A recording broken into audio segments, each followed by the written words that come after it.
Hello student, welcome to our channel. पिछले video में हम लोग एक्सरसाइज 2.1 का जो है पूरा क्वेश्चन मतलब 2.1 कंप्लीट कर चुके थे। आज हम लोग एक्सरसाइज 2.2 देखेंगे। उससे पहले मैं आप लोगों को कुछ पॉइंट्स बता देती हूँ एक्सरसाइज 2.2 से रिलेटेड, और उससे आगे भी जो चैप्टर्स हैं उसमें भी काम आएंगे। तो देखिए, हम लोगों को द्विघात बहुपद पढ़ना है। द्विघात बहुपद द्विघात, दो घात होगा। द्वि मतलब दो घात होगा, तो इसका जो स्ट्रक्चर होगा वो आपका हो जाएगा A X square plus B X plus C के फॉर्म में होगा। द्विघात बहुपद, इसका मैक्सिमम घात 2 होना चाहिए, तो ये जो हो जाएगा A X square plus B X plus C के फॉर्म में होगा। ठीक है, जहाँ जो है ए नॉट इक्वल टू 0 होना चाहिए। ठीक है, और यहाँ पे जो है ये फॉर्मूला आपको जो है स्ट्रक्चर बताया है, तो यहाँ पे ए बी और सी जो है ये क्या हो जाएगा, ये इसका गुणांक है। ठीक है, और गुणांक कैसा होता है, तो गुणांक आपका हमेशा क्या होगा, वास्तविक संख्या में होगा। ठीक है, गुणांक हमेशा वास्तविक संख्या में होगा। ये आपका बहुपद का जो है द्विघात बहुपद का ये स्ट्रक्चर है। इसी में आप लोगों को बहुपद और शून्यकों के बीच संबंध पूछ देता है। तो ये शून्यक क्या होता है, देखिए शून्यक, शून्यक अल्फा और बीटा को शून्यक बोलते हैं।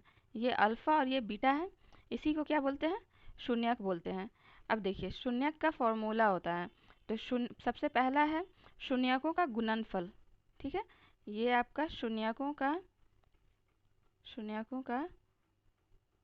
गुणनफल नहीं, पहले योगफल बता देती हूँ।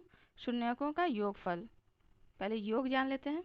तो अल्फा, ये जो है अल्फा प्लस बीटा, योग का मतलब ही होता है जोड़, तो अल्फा प्लस बीटा जो होता है वो क्या हो जाएगा आपका माइनस बी बाई ए होता है। ठीक है, ये इसका फॉर्मूला है, alpha plus beta equal to minus B by A. यहाँ पे दूसरा आपका आ जाएगा शून्यकों का गुणनफल, यानी कि अल्फा इंटू बीटा, तो ये क्या हो जाएगा, ये सी बाई ए होता है। ये दोनों फॉर्मूला जो है आपका शून्यक का है। ठीक है, चलिए एक्सरसाइज 2.2 स्टार्ट करते हैं। एक्सरसाइज ये 2.2 है। एक्सरसाइज 2.2 का पहला क्वेश्चन है। पहला क्वेश्चन में जो है आपका शून्यक निकालना है, और उसके बाद उसका जो है शून्यकों तथा जो है गुणांकों का जो है ये बहुपद का बीच का संबंध दिखाना है कि वो सही है, सत्य है या नहीं है। ठीक है, तो पहला क्वेश्चन मैं आपको बताती हूँ। पहला दे रखा है x square minus 2x minus 8। तो ये जो है इसको पहले हम लोग गुणनखंड विधि से तोड़ेंगे। तो गुणनखंड विधि आप लोगों को मालूम होगा, गुणनखंड विधि से। ठीक है, गुणनखंड विधि में होता क्या है, ये लास्ट वाले को जो है फर्स्ट वाले के इससे मल्टीप्लाई करते हैं, फर्स्ट वाले से। ठीक है, और फिर उसका जो है फैक्टर निकालते हैं। तो यहाँ पे कुछ नहीं है तो 1 है, यानी कि 8 का फैक्टर पहले हम लोग तोड़ लेते हैं। तो 8 का फैक्टर तोड़ेंगे तो ये जो है इजी मेथड में 2 4 ज़ा 8 होता है, 2 चौक 8 होता है। यहाँ पे हम लोग लिख सकते हैं, यहाँ पे माइनस में लाना है। ठीक है, तो इसको हम लोग लिख सकते हैं, माइनस में लाने के लिए बड़ा से पहले माइनस हम लोग लगा देते हैं, माइनस 4x प्लस 2x लिख सकते हैं, माइनस 8 इक्वल टू 0 कर देंगे। ये दोनों में से x कॉमन हो जाएगा, x माइनस 4, फिर प्लस 2 कॉमन हो जाएगा, फिर x माइनस 4 इक्वल टू 0। ये दोनों में से एक ले लेंगे तो x माइनस 4 एक हो जाएगा, और एक हो जाएगा x प्लस 2। यहाँ से जो है x इक्वल टू आपका 4 निकल जाएगा, और यहाँ से x इक्वल टू माइनस 2। इस चीज़ को हम लोग जो है इसको अल्फ़ा भी बोल सकते हैं, क्योंकि यहाँ पे हम लोग को संबंध स्थापित करना है। तो ये आपका जो हो जाएगा, इसी को आप अल्फ़ा भी बोल सकते हैं और इसको आप बीटा बोल सकते हैं। ठीक है, क्योंकि संबंध स्थापित करना है, तो इस वजह से एक शून्यक को जो है हम अल्फ़ा बोल दिए और दूसरे शून्यक को बीटा बोल दिए। ठीक है, अब देखिए शून्यकों के बीच जो है संबंध स्थापित करना है, तो हम लोग संबंध देख लेते हैं। बस आप एक मैं लिख करके आपको बताती हूँ, ये लिखना ज़रूरी नहीं है वैसे। शून्यकों तथा गुणांकों के बीच संबंध। ठीक है, संबंध हम लोग को दर्शाना है, तो यहाँ से हम लोग देख लेंगे। यहाँ से ही हम लोग जो है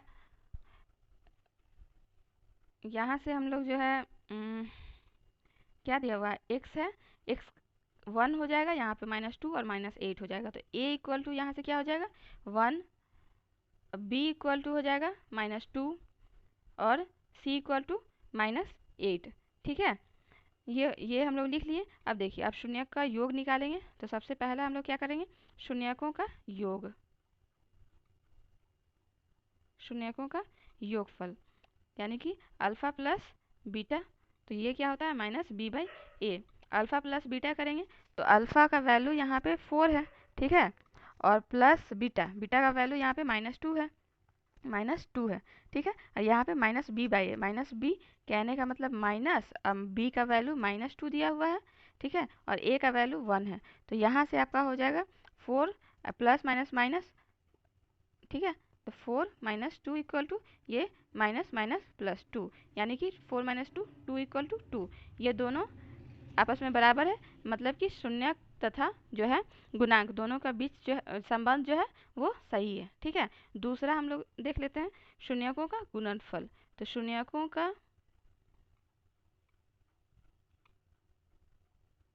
गुणनफल ये अल्फ़ा इंटू बीटा हो जाएगा, ठीक है, और ये क्या होता है, ये c/a होता है। तो यहाँ पे अल्फ़ा इंटू बीटा हम लोग को करना है। अल्फ़ा का वैल्यू 4 दिया हुआ है, अल्फ़ा का वैल्यू 4 दिया हुआ है, और इंटू बीटा, बीटा का वैल्यू -2 दिया हुआ है, और यहाँ पे c/a, c का वैल्यू जो है -8 है, 8 का a का वैल्यू 1 है। तो यहाँ पे क्या हो जाएगा 4 2 ज़ा 8, -8 हो जाएगा, -8 इक्वल टू -8।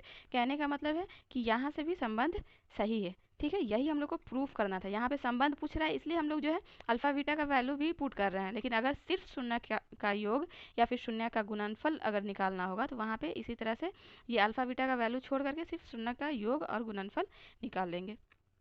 ये आपका पहला क्वेश्चन हो गया। पहला का ही दूसरा क्वेश्चन, दूसरा क्वेश्चन में क्या दिया हुआ है, दिया हुआ है 4s² - 4s + 1। इसको भी हम लोग इसी तरह से तोड़ेंगे, यहाँ से यहाँ इसको मल्टीप्लाई करेंगे, ये 4 हो गया।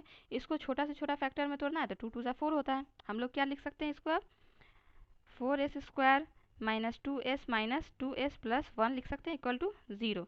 दोनों में से 2s कॉमन लेंगे, 2s, फिर ये क्या बचेगा 2s - 1, फिर दोनों में से -1 कॉमन ले लेंगे, ये क्या बचेगा 2s - 1 इक्वल टू 0। ठीक है, ये इसमें ये 2s - 1 और फिर जो है ये 2s - 1। ठीक है, दोनों सेम ही आ गया। यहाँ से 2s इक्वल टू 1, यहाँ से भी 2s इक्वल टू 1, यहाँ से s इक्वल टू 1/2, यहाँ से s इक्वल टू 1/2। ये अल्फ़ा मान लीजिए, ये जो है आपका ये अल्फ़ा है और ये जो है आपका ये बीटा है। ठीक है, अब देखिए शून्यकों का जो है आपको संबंध स्थापित करना है। मतलब हुआ आपको कि a b c पहले लिख लेते हैं। तो a यहाँ से क्या हो जाएगा, ये 4 हो जाएगा। a यहाँ से जो है ये वाला जो है आपका a का वैल्यू ये होगा, b का वैल्यू ये होगा और c का वैल्यू ये हो जाएगा। तो जो है ये आपका a equal to 4, b equal to -4, ये b इक्वल टू हो जाएगा -4 और c इक्वल टू जो है आपका 1 हो जाएगा। अब देखिए शून्यकों का योग निकालना है पहले, तो हम लोग जो है शून्यकों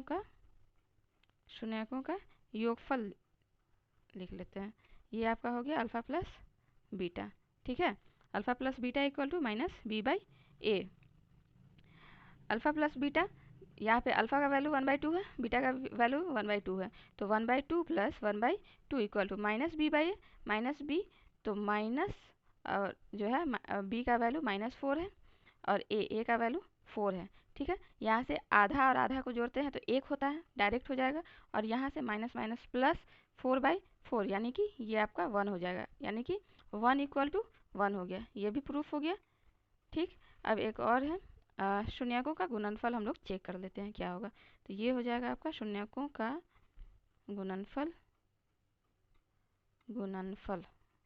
ठीक है, ये हो जाएगा आपका alpha into beta equal to c/a होता है इसका फॉर्मूला। तो अल्फ़ा इंटू बीटा करना है तो अल्फ़ा का वैल्यू 1/2 इंटू बीटा का वैल्यू 1/2 c/a। तो c का जो है आपका वैल्यू निकला था कितना 1 और a का वैल्यू 4, तो c/a यानी कि 1/4। ठीक है, इसको मल्टीप्लाई करेंगे तो 1/4 आ जाएगा, ये 1/4 है, तो ये जो है आपका दोनों फिर से इक्वल हो गया। मतलब हुआ आपका कि इसका संबंध सही है। ठीक है, इसी तरह से और भी क्वेश्चंस है, क्वेश्चन नंबर 1 में ही आप लोग उसको जो है ट्राई कीजिएगा और फिर बनाइएगा। आज के लिए इतना ही, मिलते हैं फिर अगले वीडियो में। Thank you.